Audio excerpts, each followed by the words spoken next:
This episode is supported by Rainforest Trust, protecting tropical forest and endangered wildlife since 1988. Through local partnerships, community engagement, and donor support, they've safeguarded over 66 million acres in almost 70 countries. Learn more at rainforesttrust.org or click the link in this episode's description.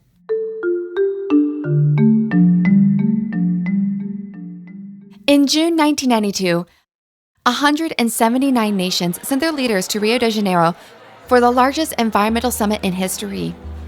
For 2 weeks, they negotiated, argued, and eventually agreed upon 2 landmark treaties that would govern how the world approached climate change and biodiversity management. The frameworks created at those meetings remain the scaffolding for nearly every international conservation agreement that has followed. 3 decades later, COP30 landed in Belém, Brazil. And for the first time, a climate conference was held inside a tropical rainforest. For the people who had spent their careers arguing that nature and climate were inseparable, it felt like a turning point. But was it? The people you've heard from throughout this series work in the field and in the lab. But where is the fate of that work decided? In boardrooms, courtrooms, and in the streets. Welcome to the series finale of Rewilding Amazonia. I'm Brooke Mitchell. Let's discover what happens when policy meets reality.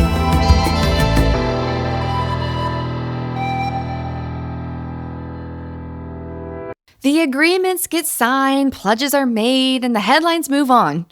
And somewhere between a conference hall and a forest floor, most of the money disappears. James Deutsch has spent his career trying to close that gap by doing one thing very well: getting private money to the right place at the right time before the opportunity passes. James is the CEO of Rainforest Trust, an organization that has helped protect over 60 million acres across the tropics without owning a single acre themselves. He grew up in New York City, and he told me about the moment that set his life's work into motion. When I was 9 years old, I went on a summer day nature camp, and the counselor sat us down in the middle of this woods and pulled out a stick and started drawing on. So this would have been like around 1972. And he had just read this paper and he drew this diagram. I'm 9 years old, and described to us something that was brand new that was called the greenhouse effect, that he said was going to ruin the world. So who knew that that's what I would end up working in? I studied philosophy as an undergraduate because I wanted to understand the meaning of life.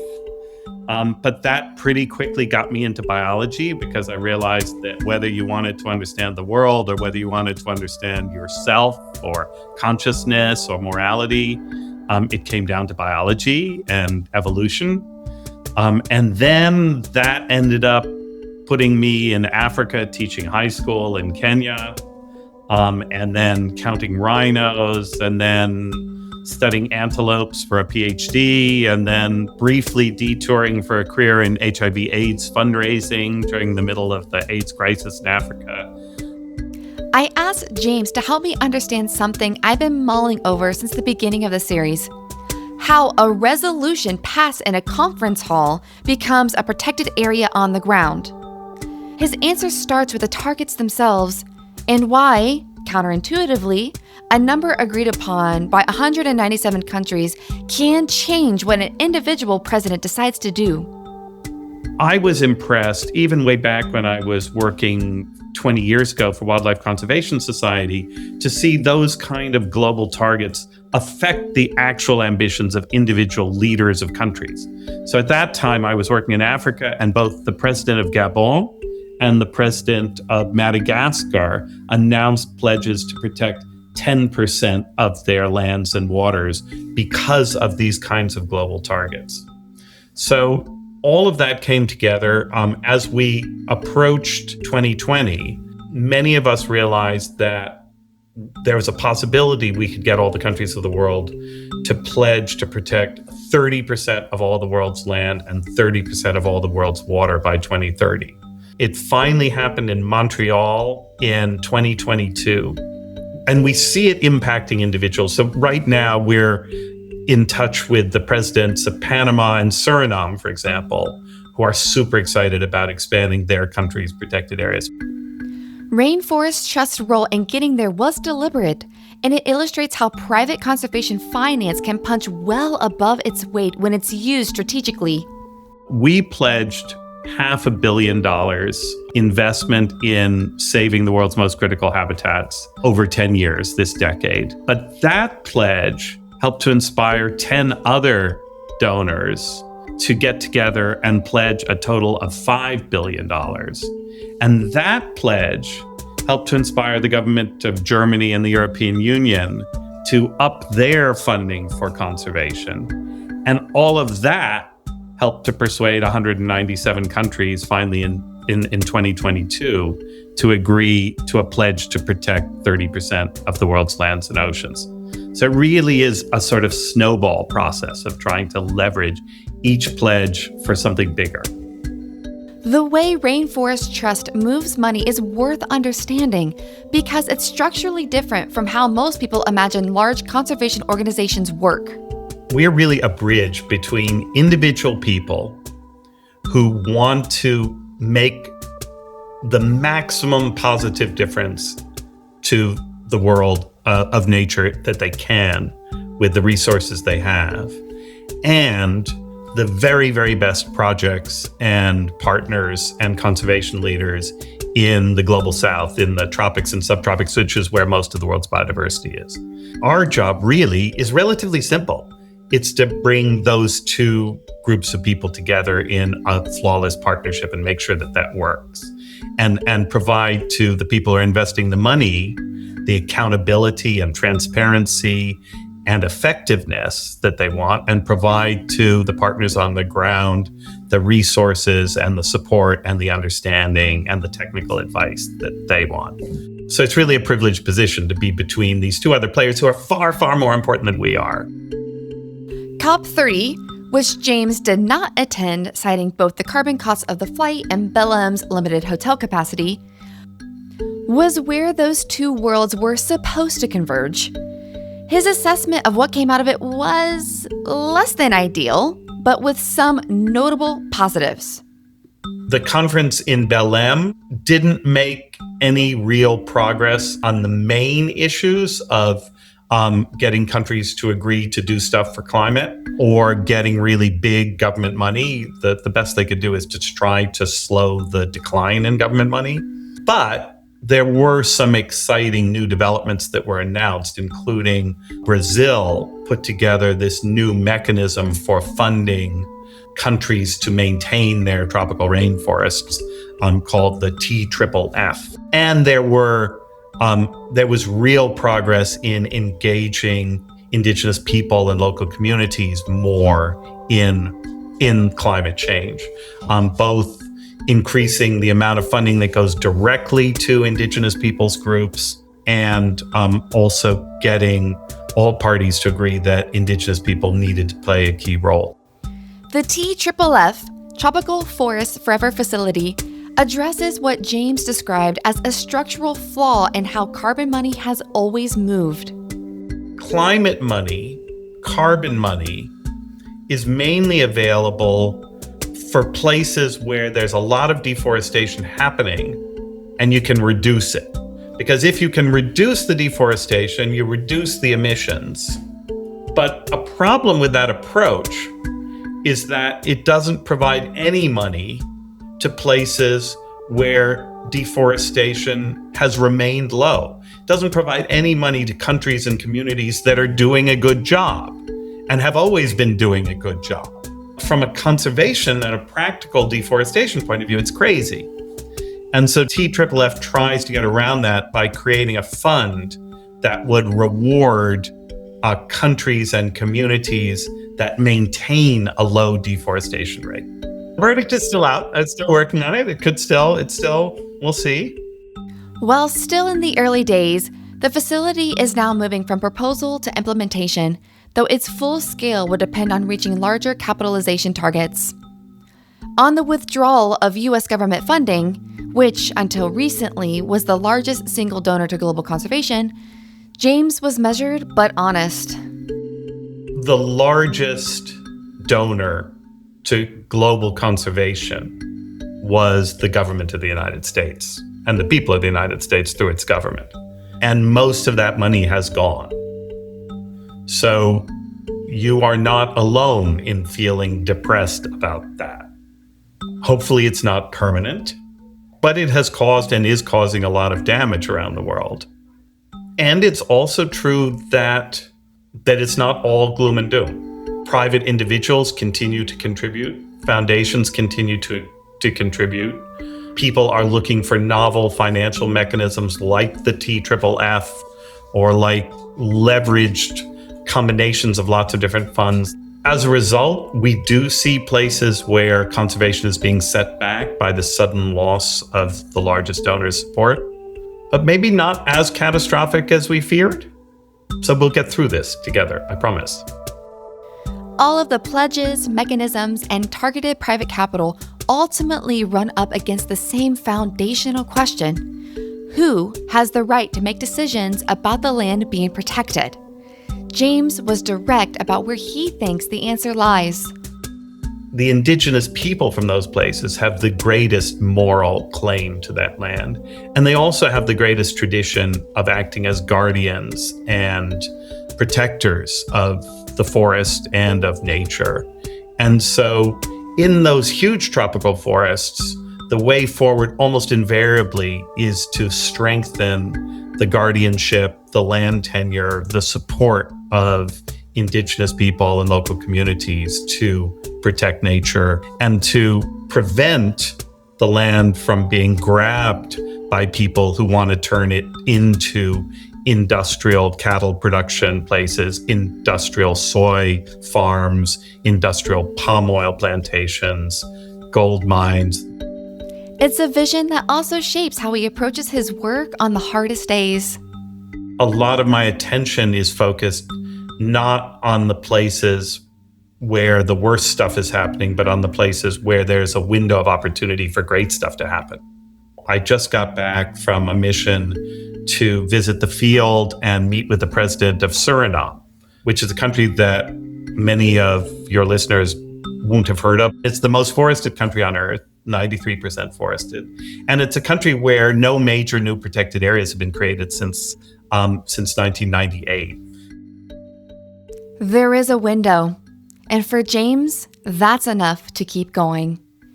Every protected area you've heard about in this series exists because someone established its legal status. Every community whose territory has been invaded was enabled by a legal framework that treated their land as available. The Amazon is not only a forest, it is many, many jurisdictions. And what happens inside courtrooms and legislatures across Latin America is, in Constanza Prieto's view, every bit as consequential as what happens on the ground. Constanza is a lawyer from Chile and the legal director for Latin America at the Earth Law Center, where she has spent 8 years advancing rights of nature and ecocentric law across the region. She came to environmental law through human rights, an internship in Indigenous people's law in Washington, D.C. that, as she put it, switched her mind completely. When I asked her to help us understand what role law plays in the Amazon, both in enabling destruction and potentially stopping it, she started with something most people don't think about. Legislation and public policy and political decision play a central role because it's not neutral. No? When the citizens take a decision about who are taking the decision for us, this person, our legislator, and deciding what is the priority in our country, in our ecosystem, what activities were incentivized through this policy, what we want to protect, and who will take the decision in this environment. So everything is happening is basically passed for the decision of us and the decision makers we are electing.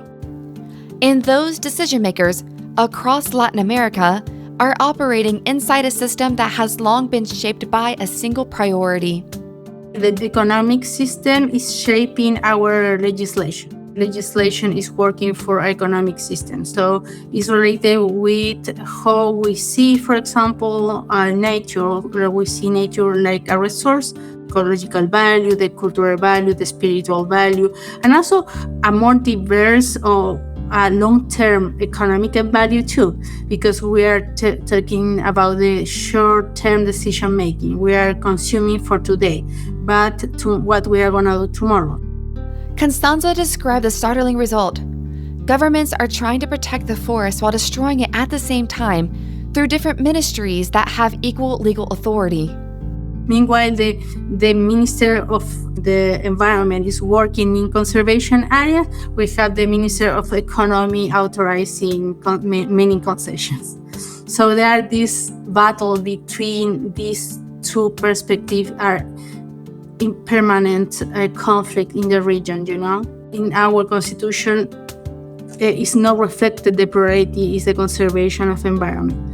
In many cases, is that go to the court to be resolved. Like, what is the priority, conservation or extraction? When it does go to court, the communities most affected by extractive projects face another layer of the problem. Their right to be consulted before a project begins on their land is recognized in law across much of Latin America, but routinely violated in practice. In general, they have, as a minimum, the right to be consulted in case some kind of project can impact their territories. But in many cases, that consultation don't comply with the standards, for example, the Inter-American Court of Human Rights require for the interest of the companies, for the also interest of the state, and also, unfortunately, extractive companies to destruct this cohesion between the communities, so start creating separation between the communities for economic interest, unfortunately, and creative fight between them, so making more difficult this consent altogether in the management of their land. And also they are in many cases persecuted by the companies, but also criminalized by the state, because in general these big extractive companies are doing projects of national interest. So this national interest make them like basically terrorists, make the indigenous people terrorists and also criminals. Criminalized for defending land they have held for centuries by governments that simultaneously recognize their right to the land. It is the central legal contradiction Constanza navigates every day, and is why she has come to believe that the most important battles are not always the most dramatic ones. The core of the right of nature is understand that nature have an intrinsic value. So not only in benefit of humans, but also in benefit of nature itself. Bees have a value because help to pollinate, for example, some endemic plants or tree of the Amazonia. Right of nature try to be a bridge of this basic concept or philosophical concept for a more legislative concept or a framework, creating a specific right for nature to exist, thrive, and basically exist, thrive, and maintain their functions. Like we have basic rights, nature has also basic rights for themselves and their own interest.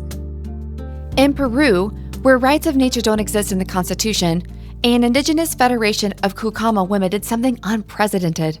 They filed suit against the government and the state oil company Petroperu over oil spills in the Marañón River. The court's response surprised everyone. So this court decided to recognize the right of the Marañón River as a subject of right, and also recognizing the Cucama woman and other indigenous community as a guardian of the Marañón. Using the current framework, is legislation still being very important. Using constitutional law, the right of indigenous people, and also international law, which is the American Convention of Human Rights. Legislation and international convention matters and can play an important role.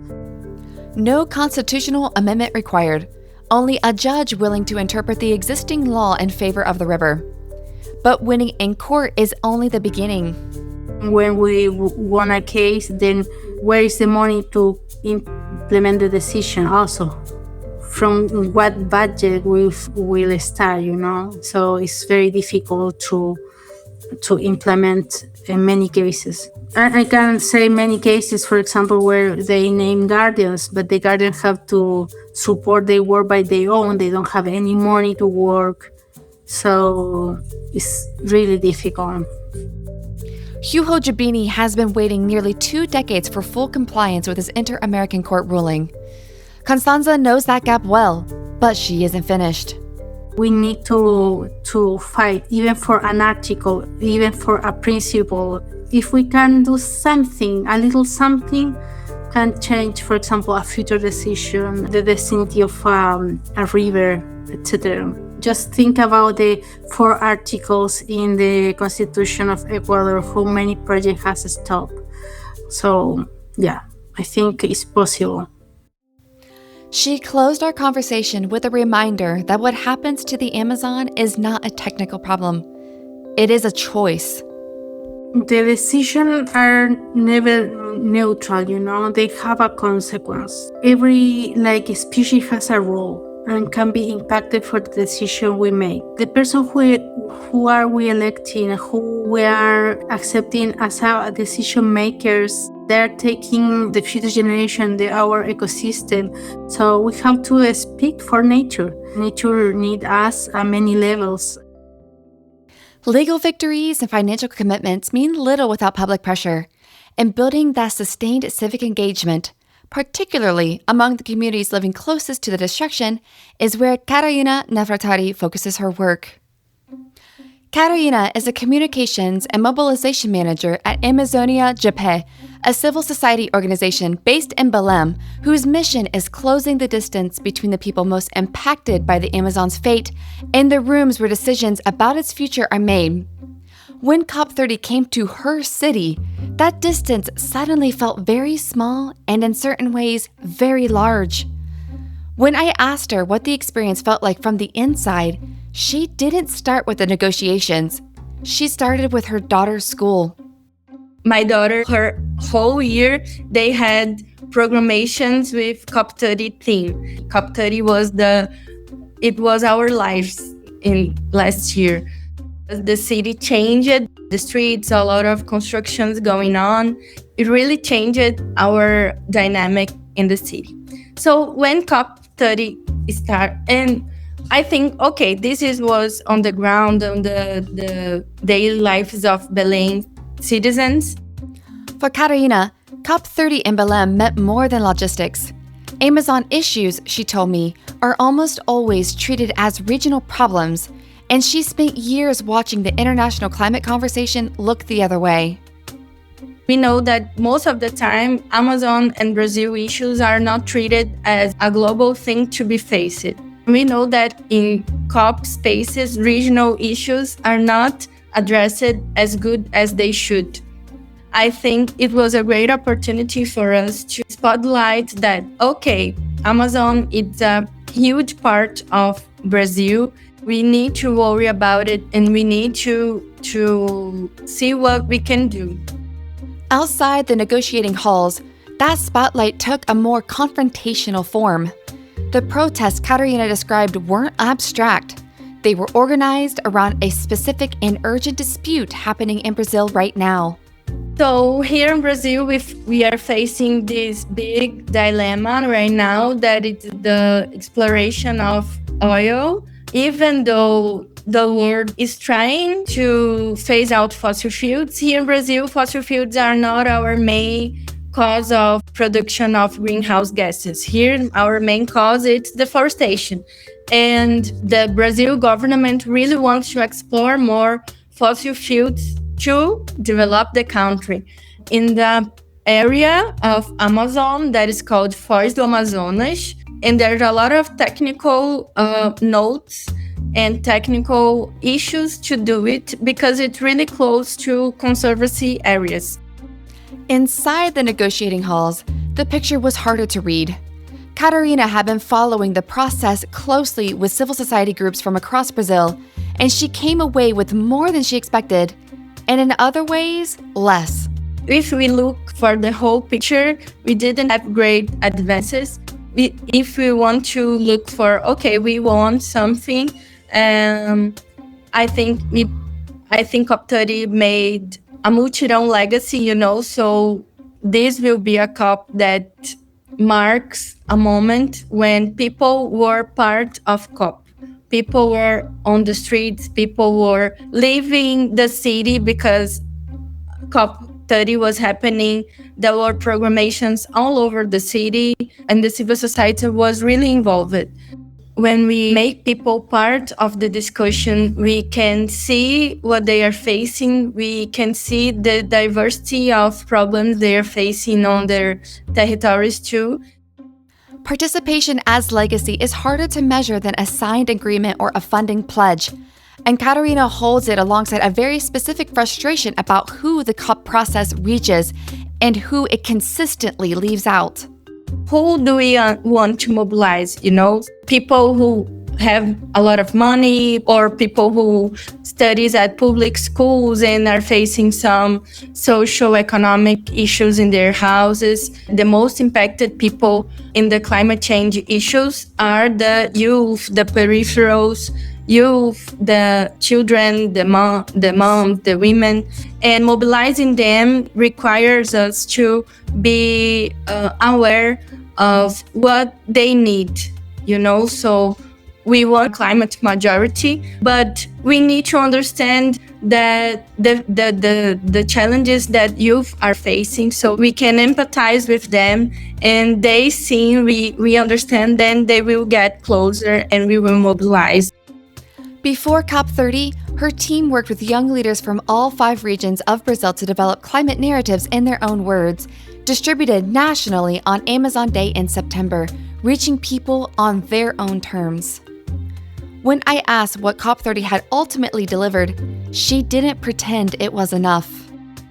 I think it's a great legacy when we make people part of the discussion. When it comes to the solution parts, we need to believe in the COP process because it's a space that exists and happens every year, although it's really frustrating to see their timing to do things. Brazil did a big effort to guarantee consensus. The Brazil president did a big effort, mobilize civil society. We couldn't see the advances we wanted to see. Catarina believes in the process and is honest about its limits. This work demands faith without illusion and is perhaps what sustains people over the long haul. Over the past 6 months, I sat down with 22 people across 6 countries: scientists, lawyers, activists, community leaders, wildlife rescuers, and practitioners who have dedicated their lives to this forest. None of them alone holds the answer. But together, in the work they are doing across every scale and border of the Amazon basin, the answer is taking shape. His eyes kind of glance around, and he's like, "You missed it. It's here. It does exist. You will be walking on interlaced tree roots. You will be walking through great halls of columns of massive trees. There will be a canopy over your head that is the vaulted ceiling of the jungle." The conquistadors were so focused on the gold, on the short-term monetary asset, that they missed that beautiful jungle that was in front of them. There is wonder in this forest that no extraction spreadsheet can account for. Losing a culture, I see it almost as like deleting part of the humanity's memory. How can we better act in terms of future or changing realities if we don't understand the past? It's not just a culture, it's not just a language that we're losing. No, you connect it to something deeper, which is what it is, and it's so scary. And there are people who have been carrying that memory for generations, long before anyone called it conservation. When I'm out in the forest with them and hearing their stories, and as we're falling asleep at night in our tents, hearing them sort of share stories amongst themselves about animals they saw when they were hunting the night before, and it's just a joyful environment.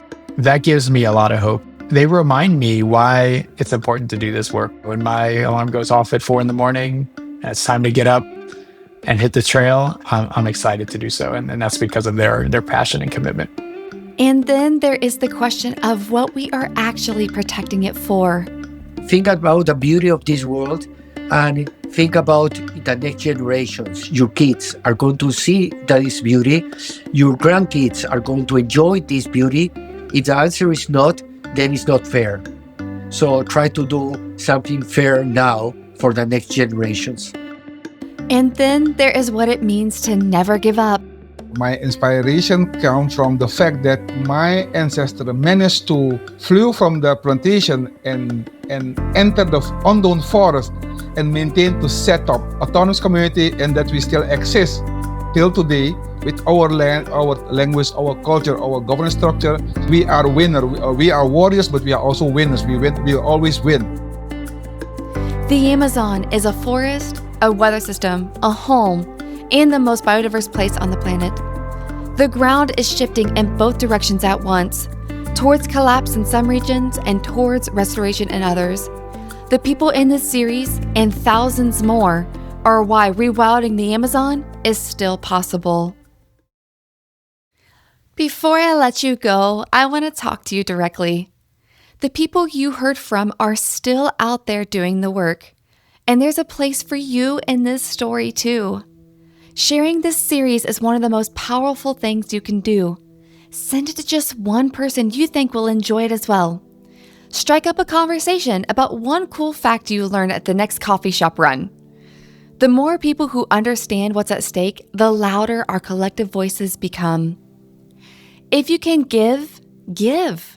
Cool Earth and Rainforest Trust are two of the most effective organizations working in the Amazon. Every organization featured in this series is linked in the show notes too.